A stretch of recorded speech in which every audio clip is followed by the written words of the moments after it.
SLT within online learning සහ online working සඳහා ඇදහිය නොහැකි data දීමනා GB 30ක් රුපියල් 195යි GB 100ක් රුපියල් 490යි අඩුම මිලට වැඩිම data SLT වෙතින් අලුත් VIP Extra Anti Smell lemon mint බලයයි තද දුගඳ සුන් කරයි.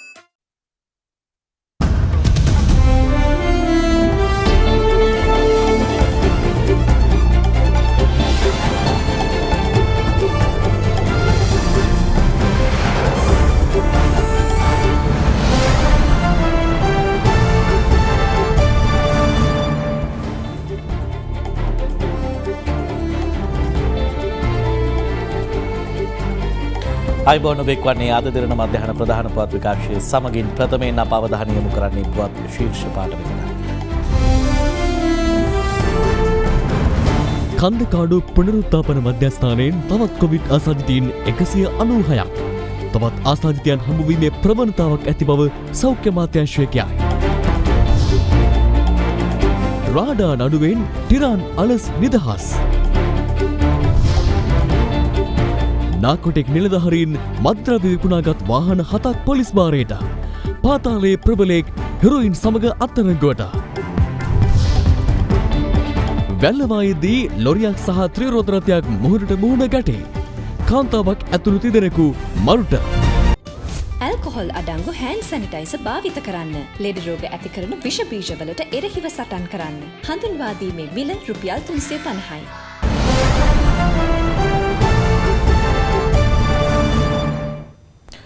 කන්දකාඩු මත්ද්‍රව්‍ය සඳහා ඇබ්බැහි වූවන් පුනරුත්ථාපන මධ්‍යස්ථානයෙන් තවත් COVID-19 වෛරස් ආසාදිතයින් 196 දෙනෙකු හඳුනාගෙන තිබෙනවා. ඊයේ දිනේ හඳුනාගත් ආසාදිතයින් 56 දෙනා සමග එම මධ්‍යස්ථානයෙන් මේ වන විට හඳුනාගෙන ඇති COVID-19 ආසාදිතයින් ගණන 252ක්. මේ අතර කන්දකාඩු පුනරුත්ථාපන මධ්‍යස්ථානයෙන් හඳුනා ගන්නා ආසාදිතයින්ට ප්‍රතිකාර කිරීම සඳහා ඒ ආසන්නයේම පිහිටි කන්දකාඩු නිරෝධායන මධ්‍යස්ථානය රෝහලක් බවට පරිවර්තනය කර තිබෙනවා.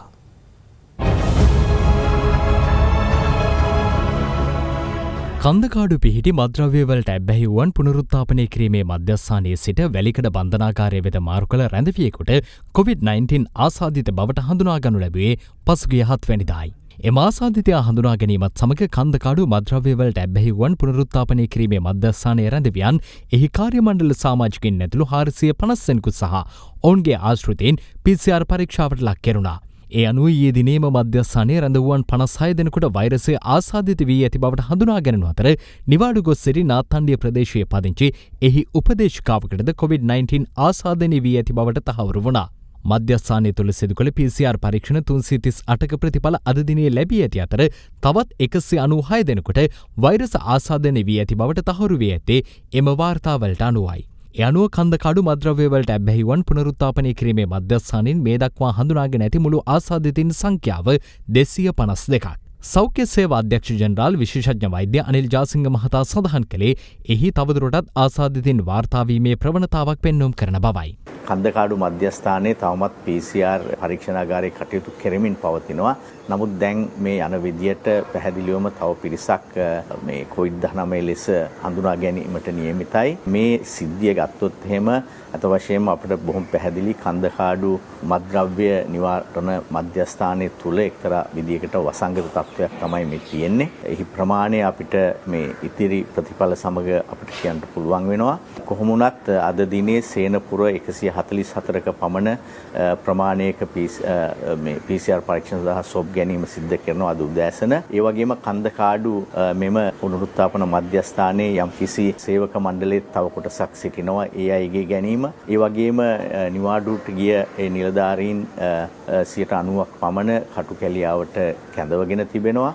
ඒ අයගේ PCR ගැනීම ඒ වගේම හැඳලට ගෙන්වලා තියෙනවා මේ විශේෂයෙන් මත්ද්‍රව්‍ය වලට ඇබ්බැහි වූවන් නිවෙස්සට යවුව අය නැවත කැඳවලා තියෙනවා මේ මධ්‍යස්ථාන වලින්. ඒ අයගේ මම හිතන්නේ 50ක් පමණ දෙනෙක්ගේ PCR පරීක්ෂණ කිරීමට නියමිතයි. ඒ වගේම අර කාන්තාව සම්බන්ධයෙන් ඒ ආශ්‍රිතයින් ආයතනික නිරෝධායනයට එහෙම නැත්නම් ස්වයං නිරෝධායනයට ලක් කරලා තියෙනවා. මේ අතර කන්දකාඩු පුනරුත්ථාපන මධ්‍යස්ථානයෙන් හඳුනා ගන්නා COVID-19 ආසාදිතයින්ට ප්‍රතිකාර කිරීම සඳහා ඒ ආසන්නයේම පිහිටි කන්දකාඩු නිරෝධායන මධ්‍යස්ථානයේ රෝහලක් බවට පරිවර්තනය කළ බව යුද හමුදාපති ලුතිතන් ජෙනරල් ශවේන්ද්‍ර සිල්ලා මහතා පවසනවා.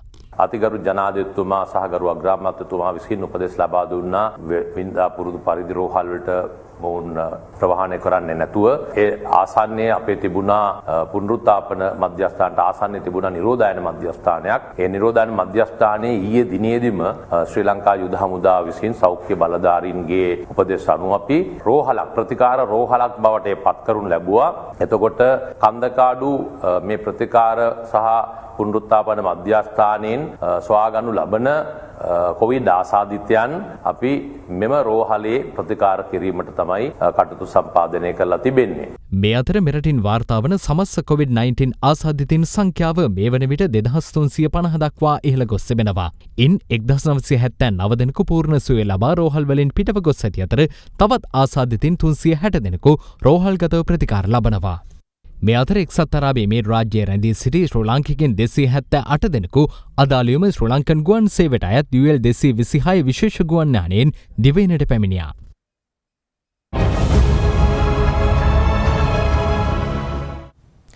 අපරාධ පරීක්ෂණ දෙපාර්තමේන්තුව විසින් රඳවා තබාගෙන ප්‍රශ්න කරනු ලබන මද්‍රව්‍ය නාශක කාර්යාංශයේ නිලධාරීන් දෙදෙනෙකුට අයත් ලොරි වෑන් ඇතුළු වාහන 7ක් පොලිස් භාරයට ගෙන තිබෙනවා. පල්ලෙවෙල බාදුරාගොඩ ප්‍රදේශයේ තිබී එම වාහන පොලිස් භාරයට ගනු ලැබුවා. බස්නාහිර පළාත බහර ජ්‍යෙෂ්ඨ නියෝජ්‍ය පොලිස්පති දේශබන්දු තෙන්නකෝන් මහතාට ලද තොරතුරකට අනුව ගම්පහ කොට්ටාස බහර ජ්‍යෙෂ්ඨ පොලිස් අධිකාරීවරයාගේ අධීක්ෂණය යටතේ ගම්පහ කොට්ටාස අපරාධ විමර්ශනාංශ නිලධාරීන් කණ්ඩායමක් විසින් ඊයේ මෙම වාහන සිය භාරයට ගනු ලැබුවා. ඒ අතර ලොරි රථ 4ක්, වෑන් රථ 2ක් සහ මෝටර් රථයක් වන අතර ඒවා වේයන්ගොඩ පොලිස් ස්ථානයේ වෙත රැගෙන විත් තිබෙනවා.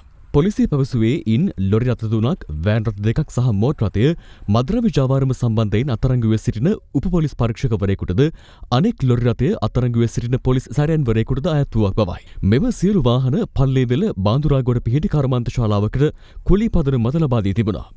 වෑන් රථ 2ද අදාළ කර්මාන්ත ශාලාවේ සේවය කරන අත්අඩංගුවේ පසුවන උප පොලිස් පරීක්ෂකවරයාගේ ඥාතියෙකුගේ නමට ලියාපදිංචි කර ඇති බවට කරුණ අනාවරණ වී තිබෙනවා. අත්අඩංගුවට ගන්නා ලද වාහන වැඩිදුර විමර්ශන සඳහා අපරාධ පරීක්ෂණ දෙපාර්තමේන්තුව වෙත බාර දීමට නියමිතයි. මේ සම්බන්ධ නඩුව ඉක්මනින් අධිචෝදනා ගොනු කරන්න, ඒ වගේම මේ සඳහා ත්‍රිපුද්ගල මහාධිකරණ විනිසුරු මඩුල්ලක් පත් කරන්න කියලා ඉල්ලීම් කරන එක අපි බලාපොරොත්තු වෙනවා. මේ වැරදි මද්‍රව්‍ය ජාවාරම් කිරීම මරණීය දඬුවමින් දඬුවම් කරන්න හැකි වැරදි. ඒ නිසා විශේෂයෙන්ම මේ විමර්ශන ක්‍රියාවලිය කඩිනම් කරලා, ඒ වගේම අපි ගරු නීතිපතිතුමා මගින් අධිචෝදනා පත්‍ර බාලා දීලා ඉක්මනින් මේ ක්‍රියාවලිය අවසන් කරලා යම් ආකාරයකට මේකට වැරදිකරුවන් වෙන අය ඉන්නවා නම් සාමාන්‍යයෙන් අපේ රටේ මරණ දඬුවම මෙච්චර කාලයකට ක්‍රියාත්මක වුණේ නැහැ 1979න් පස්සේ. නමුත් අපි ඉල්ලීමක් කරන්න බලාපොරොත්තු වෙනවා. මොකද මෙවැනි නිලධාරීන් අපේ සමාජයෙන්ම දුරු කරන්න අවශ්‍යයි. නියමිත අධිකරණ ක්‍රියාවලිය තුළට ගොස් යම් ආකාරයක වුන් වැරදිකරුවන් වෙනවා නම් ඇපෑලක් ඉදිරිපත් කරලා ඒකටත් වැරදිකරුවන් වෙනවා නම් ඔවුන්ට විරුද්ධව හෝ විශේෂයෙන්ම මරණ දඬුවම ක්‍රියාත්මක කරන ලෙස ඉල්ලීම. මේක තමයි අපේ බලාපොරොත්තුව. මේ අතර රක්ෂිත බන්ධනාගාරගතව සිටින කොස්කොඩ තාරකගේ සමීපතමයෙකු වන රොහාන් ප්‍රදීප් නොහොත් කළුමල්ලීව ආදුරුප්පු වීදියේ පොලිසිය විසින් අත්අඩංගුවට ගෙන තිබෙනවා.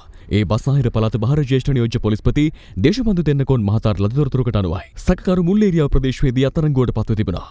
කොස්ගොඩ තාරක නැමැති අපරාධ කල්ලියට සම්බන්ධ පුද්ගලයෙක් මුල්ලේරියා ප්‍රදේශයේදී ඊයේ රාත්‍රියේ අත්අඩංගුවට ගත්ත ආදුරුප්පු පොලිස් ස්ථානාධිපති විසින් ඔහුගේ ශේෂ කණ්ඩායමක් විසින් මේ සම්බන්ධයෙන් දැනට තවදුරටත් විමර්ශන කෙරෙනවා. ඔහු සන්තකයේ තිබිලා හෙරොයින් ග්‍රෑම් 3කුත් මිලිග්‍රෑම් 230ක් අත්අඩංගුවට ගැනීමට කටයුතු කරා. ඒ වගේම ඔහුගේ බැංකු ගිණුම් පරීක්ෂා කිරීමේදී දැනට අනාවරණ වෙලා තියෙනවා මිලියන් 42කට අධික ප්‍රමාණයක් ඒ බැංකු ගිණුමේ සංසරණය වෙලා තියෙනවා කියලා.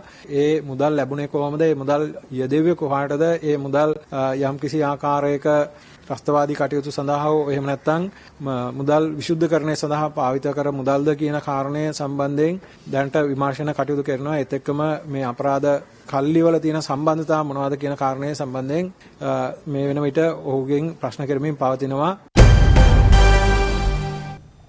2006දී උතුරු පළාතේ සුනාමියෙන් නවතැන් වූ ජනතාව වෙනුවෙන් නිවාස ඉදිකිරීමේ ව්‍යාපෘතියක් ක්‍රියාත්මක කිරීමේදී රුපියල් මිලියන 124ක රජයේ මුදල් සාවද්‍ය ලෙස පරිහරණය කළේ යයි චෝදනා ලබා සිටි රාඩා ආයතනයේ හිටපු සභාපති ටිරාන් අලස් මහතා ඇතුළු විත්තිකරුවන් 4 දෙනෙකු සියලු චෝදනාවලින් නිදහස් කරන ලෙස කොළඹ මහාධිකරණය අද නියම කළා. කොළඹ මහාධිකරණ වෙනසුරු ප්‍රදීප් හෙට්ටිආරච්චි මහතා විසින් අදාළ නියෝගය නිකුත් කර තිබෙනවා. රාඩා ආයතනයේ හිටපු සභාපති ටිරාන් අලස්, එම ආයතනයේ ප්‍රධාන විධායක සාලිය වික්‍රමසූරිය, එහි ගණකාධිකාරීවරයෙකු වන ජයන්ත ඩයස් සමරසිංහ සහ කොටි සංවිධානයේ මුදල් අංශයේ නායකයෙකු බව කියන ඇන්තනි එමිල් කාන්තන් යන අයට එරෙහිව නීතිපතිවරයා විසින් නිකුත් ආණ්ඩුව සමයේ කොළඹ මහාධිකරණය හමුවේ නඩු පවරනු ලැබුවා. 2006 වසරේ උතුරු පළාතේ සුනාමියෙන් නිවාස අහිමි වූ ජනතාවට නිවාස ව්‍යාපෘතියක් ඉදිකර දීමේ වැඩපිළිවෙලක් ක්‍රියාත්මක කිරීමේදී රුපියල් මිලියන 124ක රජයේ මුදල් සාවද්‍ය ලෙස පරිහරණය කළ බව ඔවුන්ට එල්ල වී තිබූ චෝදනාවයි. මෙම නඩුව අද කැඳ වූ අවස්ථාවේදී රාඩා ආයතනයේ හිටපු ප්‍රධාන විධායක නිලධාරිනියක ලෙස කටයුතු කළ චන්ද්‍රකාන්ති ප්‍රනාන්දු යන අය මෙම නඩුවට පාදක වන ඇතැම් ලේඛනවල මුල් පිටපත් තමන් දැක නොමැති බවත් ඡායා පිටපත් පමණක් තමන් පොලිසිය වෙත බහර දුන් බවත් ප්‍රකාශ කළා. එහිදී රජයේ නියෝජ්‍ය සොලිසිටර් ජෙනරාල් දිලීප පීරිස් මහතා අධිකරණයට දන්වා සිටියේ සාක්ෂිකාරිය පැමිණිල්ලට අදාළ විමර්ශන සිදු කරන අවස්ථාවේ දැරූ ස්ථාවරයට වඩා වෙනස් ස්ථාවරයක් මේ මොහොතේ දරන බැවින් ඇය පැමිණිල්ලට අගතිදායක සාක්ෂිකාරියක ලෙස නම් කර සාක්ෂි මෙහෙයවීමට අවසර දෙන ලෙසයි. ඒ අනුව අදාළ සාක්ෂිකාරියගෙන් වැඩිදුරටත් සාක්ෂි මෙහෙයවීමට විනිසුරුවරයා රජයේ නියෝජ්‍ය සොලිසිටර් ජෙනරාල්වරයාට අවසර ලබා දුන්නා. එම සාක්ෂි මෙහෙවීමෙන් අනතුරුව අධිකරණ ඇමතු නියෝජ්‍ය සොලිසිටර් ජෙනරාල් දිලීප පීරිස් මහතා මෙම විත්තිකරුවන්ට එරෙහිව තවදුරටත් මෙම නඩුව පවත්වාගෙන නොයන බවටත් පැමිණිල්ලේ සාක්ෂි විමසීම අවසන් කරන බවටත් අධිකරණයට දන්වා සිටියා. එම ඉල්ලීම පිළිගත් මහාධිකරණ විනිසුරුවරයා ටිරාන් අලස් මහතා ඇතුළු විත්තිකරුවන් 4 දෙනා නිදහස් කරන ලෙස නියෝග කළා.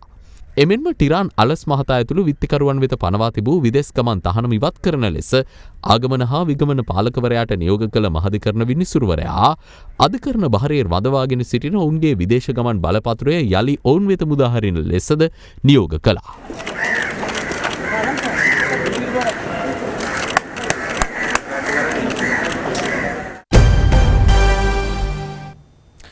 ශ්‍රී ලංකා පොදුජන පෙරමුණේ අපේක්ෂකයන්ගේ ජය තහවුරු කිරීම වෙනුවෙන් ජනාධිපති ගෝඨාභය රාජපක්ෂ මහතා සහභාගී වන ජනහමු මාලාව අද පැවැත්වෙන්නේ මාතලේ දිස්ත්‍රික්කය කේන්ද්‍ර කර ගනිමින්.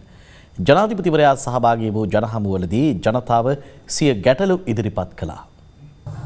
ජනාධිපති ගෝඨාභය රාජපක්ෂ මහතා සහභාගී වන ශ්‍රී ලංකා පොදුජන පෙරමුණ මැතිවරණ ප්‍රචාරණ කටයුතු වල තවත් අදියරක් අද මාතලේ දිස්ත්‍රික්කය කේන්ද්‍ර කර ගනිමින් පැවැත්වෙනවා. ගලේවල මහජන ක්‍රීඩාංගණයේදී ජනාධිපතිවරයා පිළිගනු ලැබුවේ මාතලේ දිස්ත්‍රික් නායක ජනක බණ්ඩාර දෙන්නකෝන් මහතා විසින්. අනතුරුව ජනාධිපතිවරයා අපේක්ෂක ජනක බණ්ඩාර මහතාගේ ජය තහවුරු කිරීම වෙනුවෙන් ගලේවල ළමා උද්‍යානයේ සංවිධානය කර තිබූ ජනහමුවටද සහභාගී වුණා.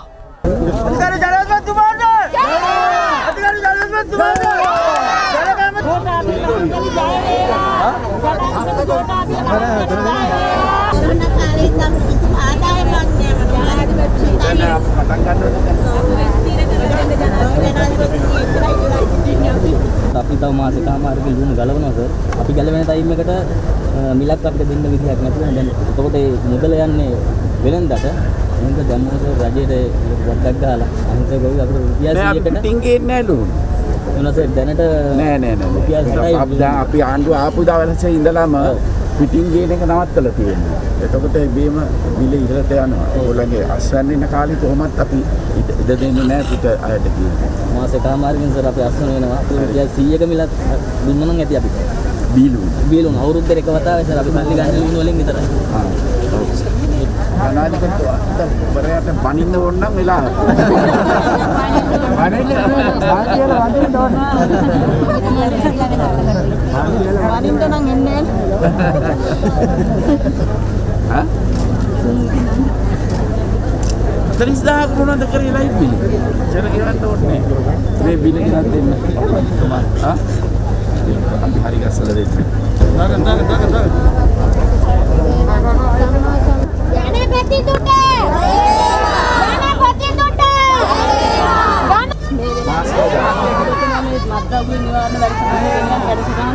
මේක ශක්තිමත් කරන්න කියලා. ගම්වලින් සංවිධානයලා අපිට තොරතුරු දෙන්න ඕන. එතකොට අපිට ගම්වල පවා මේක අල්ලන්න පුළුවන්. නවත්තන්න පුළුවන්. ජනතාව ජනාධිපතිතුමනි කලකා බලන්න ඕන. මහමැතිවරණයෙන් පසු පැරණි ඡන්ද ක්‍රමයට හෝ පළාත් සභා මැතිවරණයේ පැවැත්වීමට කටයුතු කරන බව අග්‍රාමාත්‍ය මහින්ද රාජපක්ෂ මහතා පවසනවා. අග්‍රාමාත්‍යවරයා මේ බව පැවසුවේ අරණායක පැවති ශ්‍රී ලංකා පොදුජන පෙරමුණේ ජනහමුවකදී. ශ්‍රී ලංකා පොදුජන පෙරමුණින් මහා මැතිවරණයට තරඟවදින අපේක්ෂකයන්ගේ ජය තහවුරු කිරීම වෙනුවෙන් අග්‍රාමාත්‍ය මහින්ද රාජපක්ෂ මහතාගේ සහභාගීත්වයෙන් ඊයේ පස්වරුවේ කෑගල්ල අරණායක ප්‍රදේශයේදී ජනහමුවක් පැවැත්වුණා. අපි දැක්කා ඒක මෛත්‍රීපාල සිරිසේන ජනාධිපතිවරයා එක්සත් ජාතික පක්ෂයේ සහයෝගය අරගෙන මාව පැරද්දුවට පස්සේ ටික දවසක් වැඩ කළා. සිරිකොතටත් ගියා. ගිහිල්ලා ඔහුගේ සහාය ගන්න බල බැලුවා. නමුත් මොකද වුනේ? දෙදෙනාගේ ප්‍රතිපත්ති වෙනස්, අදහස් වෙනස්, අන්න ගැටුම ඇති වුණා. ඇතිලා මට කතා කරලා අගමැතිකම දවස් 51කට දුන්නා. මම ආන්දෝලනය කළා මේක තමයි කෙටිම කාලයක් අගමැතිකම් කරන පුද්ගලයා මම බවට පත් වෙයි කියලා. අපි පාර්ලිමේන්තු මැතිවරණ ජයග්‍රහණය කරනවා. අපිට 3න් 2ක බලයක් අවශ්‍යයි. ඒක විශේෂතාව වෙනස් කරන්න. පුරතරයි ඉක්මනින් මැතිවරණේ තියන්න. පළාත් සභාව අපරණ ක්‍රමයට හරි අපි මැතිවරණේ තියනවා. ජනාධිපතිවරයා බොහොම පැහැදිලි ප්‍රතිපත්ති මාලාවක් ඉදිරිපත් කරලා තියෙනවා. වැඩ පිළිවෙලක් ඉදිරිපත් කරලා තියෙනවා. උදේ පටන් ගත්තාම රාත්‍රී 11 12 වෙනකම් වැඩ කරනවා. මම දවසක් කිව්වා මේ වැඩේ කරන්න එපා කියලා. මොකද දී ඉඳලා හැන්ද වෙනකම් වැඩ කරන එකත් එච්චර හොඳ නැහැ. නමුත් එතුමා වැඩට බැසම මේ වැඩේ යෙදෙන. ඒවා ක්‍රියාත්මක කරන්න ඕන පාර්ලිමේන්තුව වලේ තිබිලා. ඒක සඳහා අපිට 3න් 2 බලය අවශ්‍යයි. වර්තමානයේ දේශපාලනයට පැමිණෙන මන්ත්‍රීවරුන් තුළ දක්නට ලැබෙන ලොකුම දුර්වලතාවය නම් ජනතාව සමග යහපත් සම්බන්ධතාවක් පවත්වා නොගැනීම බව එක්සත් ජාතික පක්ෂ නායක රනිල් වික්‍රමසිංහ මහතා පවසනවා. වී.ඒ. සුගතදාස මහතාගේ ගුණ සමර උත්සවයට එක්වමින් ඒ මහතා මේ බව සඳහන් කළා. අදට යෙදී තිබෙන වී.ඒ. සුගතදාස මහතාගේ 47 වන ගුණ සමරුව වෙනුවෙන් කොළඹ සුගතදාස ගෘහස්ත ක්‍රීඩාංගණයේ අසල ඉදිකර තිබෙන ඒ මහතාගේ පෙළඩුවට පුෂ්ප පහර දැක්වීම එක්සත් ජාතික පක්ෂ නායක රනිල් වික්‍රමසිංහ මහතාගේ ප්‍රධානත්වයෙන් සිදු කෙරුණා. සුගතදාස මහතුමා මිය ගියා. ඒක අපිට එදා විශාල පාඩුවක් වුණා. මොකද එතුමා තමයි නගර සභාව අල්ලගෙන නගර සභාවෙන් තමයි අපි කොළඹ කොළ පාට බවට පත් කරේ. මම ගෙදරට ගියොත් එතුමා මුණ ගැහෙන්න අමාරු ඔක්කොම ඉන්න ජනතාව වට කරගෙන. එහෙම සම්බන්ධකමක් විශාල තියාගත්තා. ඒත් අවාසනාවකට මේ අලුත් ක්‍රමය නිසා අද අලුතෙන් එන මන්ත්‍රීවෝ දෙපැත්තෙම මේ සම්බන්ධේ නැහැ. මනාපෙන් එන්නේ. සමහර ආසන එක්ක සම්බන්ධකම් තියෙනවා මෙතුමලා වාගේ. අනික් අය තියන්නේ නැහැ. අන්තිමට බලන්නේ මාධ්‍යයට රඟපාන. ඡන්දදායකින් වෙනුවෙන් වැඩ කරන්නේ නෙමෙයි. ඒ නිසා තමයි දැන් තරුණ තරුණියන්ට වැඩිහිටියන්ට මන්ත්‍රී එපා වෙලා තියෙන්නේ. එපා වෙලා කියන්නේ මේ සියල්ලම අපි 225ම දියවන්නාට දාන්න ඕනේ කියලා. මම කියන්නේ ඒක කරොත් පරිසර නීති අපි ඇත්ත වශයෙන්ම අපි 225 පරිසර නීති උල්ලංඝනය කරන වැඩක්. කොහොම හරි මේක වෙනස අපි පිළි අරගෙන එක්සත් ජාතික පක්ෂයෙන් ළඟදිම අලුත් යෝජනා ගේනවා. අපි බුද්ධ ධර්මය අනුව කොහොමද මේ රටේ ප්‍රජාතන්ත්‍රවාදය වෙනස් කරන්නේ? මහමැතිවරණ ජයග්‍රහණයෙන් පසු මධ්‍යම පාන්තිකයන්ගේ සිට පහළ මට්ටම දක්වා සියලු පවුල් සඳහා රුපියල් 20,000ක දීමනාවක් ලබා දීම අනිවාර්යෙන්ම ක්‍රියාත්මක කරන බව සමගි ජනබලවේගයේ නායක සජිත් ප්‍රේමදාස මහතා පවසනවා. පන්නල පැවති ජනහමුවක් අමතමින් ඔහු මේ බව සඳහන් කළා. මහමැතිවරණයේ ඉලක්ක කරගනිමින් සමගි ජනබලවේගයේ නායක සජිත් ප්‍රේමදාස මහතා සහභාගී වූ තවත් ජනහමුවක් පන්නල කටුගම්පොළදී පැවැතුණා. දැන් අපේ නට්ට කපලා තියෙන්නේ. බැඳුම් හොරු නැත. ඒව කපලා තියෙනවා. බැංකු හොරු නැත. සමනල්ලොද නැත. එක කිරියා ඒකත් අයින් වුණා. මාත් දීර්ඝකාරයෝද නැත. දැන් මම යෝජනා කරනවා සුළු මධ්‍යම පන්තියේ ඉඳලා දෛනික වැටුප් ලබන ඩේලි වේජ්යට ස්වයංරැකියායට ජන සමාජයේ අසරණ කොට්ටාසයට නාගරික ග්‍රාමීය දුප්පත් ප්‍රජාවට මම යෝජනා කරනවා 20000ක් ලබා දෙන්න ඕනේ මාසෙකට.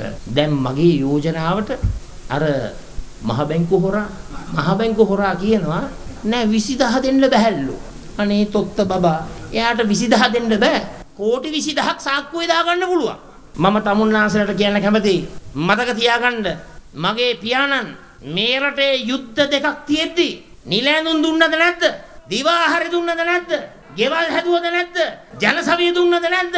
ඒ නිසා මං තමුන්නාසලට කියන්න කැමතියි. තාත්තටත් පුළුවන් නම් පුතාටත් පුළුවන් බය වෙන්න එපා. 5 වෙනිදාට ජයග්‍රහණය කරනකොට අනිවාර්යෙන්ම සුළු මධ්‍යම පන්තියේ සිට පහළ දක්වා හැම පවුලකටම 20000 ලබා දෙන එක ලබා දෙනවයි කියලා මම මේ අවස්ථාවේ කියන්න කැමතියි.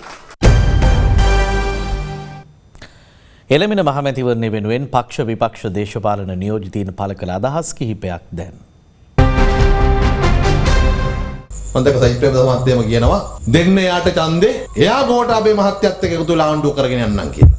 එයා ගෝඨාභය මහත්තයත් එක්ක ආණ්ඩු කරන්නේ කොයිද? තමන්ගේ ලොක්කවල හිටපු රනිල් වික්‍රමසිංහ මහත්තයත් එක්ක ඉන්න බැරුව. කොහොමත් එලහරකයි මීහරකයි වගේ නම් ආණ්ඩු හදන්න ඕනේ නෑ මේ රටේ. අර ඒ කියන්නේ එලහරකා ගොඩට අදිනවා මීහරකා මඩට අදිනවා. අන්තිමට වෙච්ච දෙයක් නෑ.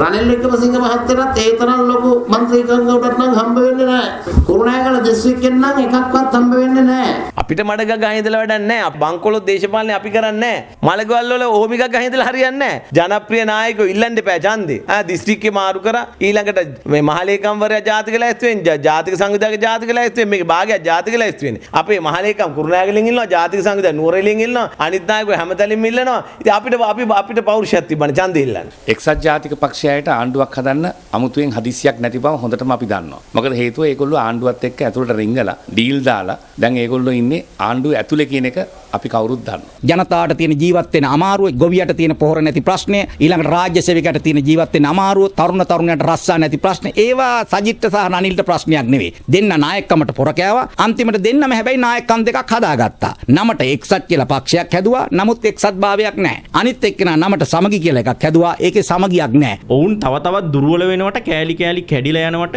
පාටට ගහ ගන්නවට, ලකුණට ගහ ගන්නවට, පක්ෂේ නමට ගහ ගන්නවට අපනම් බොහොම උපේක්ෂා සහගතව තමයි බලාගෙන ඉන්නේ. මේ තමන් කරපු දේවල් වල දිට්ඨ ධම්ම වේදිනිය ප්‍රතිඵල. මොකද අද එක්සත් ජාතික පක්ෂය දෙකට බෙදිලා රනිලුයි සජිතුයි දෙන්නට දෙන්න බැඩගෙන ඉන්නවා. රනිල් කියනවා සජිත් ගාව තමයි මහ බැංකුව හොරු ටික ඉන්නේ කියලා. රනිල් කියනවා සජිත් ගාව මහ බැංකුව හොරු ටික ඉන්නේ කියලා. මේ කණ්ඩායම් තමයි අද දෙකට බෙදලා රණ්ඩු කරගෙන ඉන්නේ. අර වහලට නගින්න ඉනිමකට පාවිච්චි කරලා ඉනිමකට පයින් ගහන දේශපාලනයක් ප්‍රසන්න රණතුංග මහත්තයාගේ තියෙන්නේ. ශ්‍රී ලංකා නිදහස් පක්ෂය දැන් පැත්තට විසි කරලා යන්න හදා. පක්ෂයකට මෙහෙමනම් කරන්නේ මාස 3ක් ඇතුළත ජනතාවට කොයි වගේ ප්‍රශ්නයක් ඇති වේද මේ අයට බලය දුන්නොත්. ඉතින් මෙහෙම කියලා රෙද්දක් ඇඳගෙන කොහොමද ගිහිල්ලා ආපහු කැබිනට් එකට වාඩි වෙන්නේ? මේගොල්ලත් මේ කණ්ඩ ඕන වෙලාවට කණ්ඩ තියාගන්නව ඇරෙන්න පස්සේ කරපිංචා වගේ පැත්තකින් තියෙන එක තමයි කරන්නේ. අනේ ප්‍රමුඛතම තීන්ත දැන් එස්ලෝන් නිවසින් කන්සයි එස්ලෝන් ලෙඩ නැති තීන්ත. වැල්ලවාය මොනරාගල ප්‍රධාන මාර්ගයේ වර්ණගල ප්‍රදේශයේ අද පෙරවරුවේ සිදු වූ රියානතුරකින් කාන්තාවක් ඇතුළු පුද්ගලයන් 3 දෙනෙකු මිය ගොස් තිබෙනවා. ත්‍රිරෝද රථයක් සහ ලොරි රථයක් මුහුණට මුහුණ ගැටීමෙන් මෙම අනතුර සිදුව තිබුණා. වැල්ලවාය මොනරාගල ප්‍රධාන මාර්ගයේ වර්ණගම යුද හමුදා කඳවුර ආසන්නයේදී ත්‍රිරෝද රථයක් සහ ලොරි රථයක් මුහුණට මුහුණ ගැටීමෙන් මෙම අනතුර සිදුව තිබෙනවා. අද උදෑසන 10:15ට පමණ සිදු වූ අනතුරින් ත්‍රිරෝද රථයේ ගමන්ගත් කාන්තාවක් ඇතුළු පුද්ගලයන් 3 දෙනෙකු තුවාල ලබා වැල්ලවාය මූලික රෝහලට ඇතුළත් කර නමුත් ඒ වන විටත් ඔවුන් මිය ගොස් සිටි බවයි අප වාර්තාකරු සඳහන් කළේ. ත්‍රිරෝද රථයේ ගමන්ගත් තවත් පුද්ගලයෙක් වැල්ලවාය මූලික රෝහලට ඇතුළත් කිරීමෙන් අනතුරුව වැඩිදුර ප්‍රතිකාර සඳහා මොනරාගල මූලික රෝහලට මාරු කර යවා තිබෙනවා. මෙලෙස මිය ගොස් ඇත්තේ වැල්ලවාය ආනපල්ලම ප්‍රදේශයේ පදිංචිව සිටි පුද්ගලයන් 3 දෙනෙක්.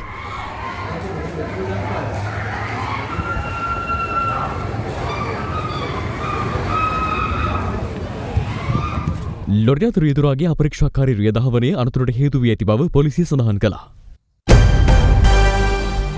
මනුසත් දෙරණ ආරම්භ කළ මුකාවරණ මිලියනයක් නොමිලේ බෙදාදීමේ ජාතික ක්‍රියාන්විතයේ තවත් අදියරක් අද ක්‍රියාත්මක වුණා.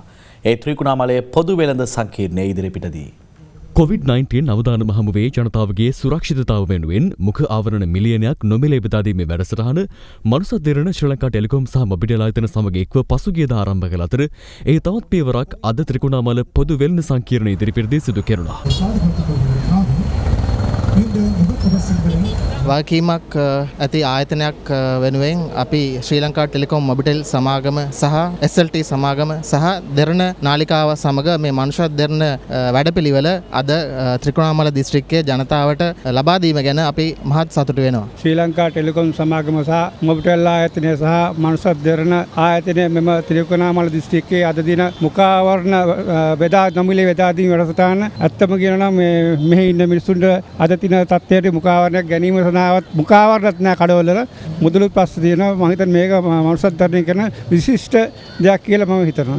මෙලෙස අප සමග එක්ව මෙම ජාතික ක්‍රියාන්විතයට දායක වීමට ඔබත් කැමති නම් මෙම දුරකථන අංකය ඔස්සේ අප අමතන්න. 0711 166 488. අද දින මධ්‍යහන පුවත් විකාශයේ නිමාවට පත් වුණා. සුබ දවසක්.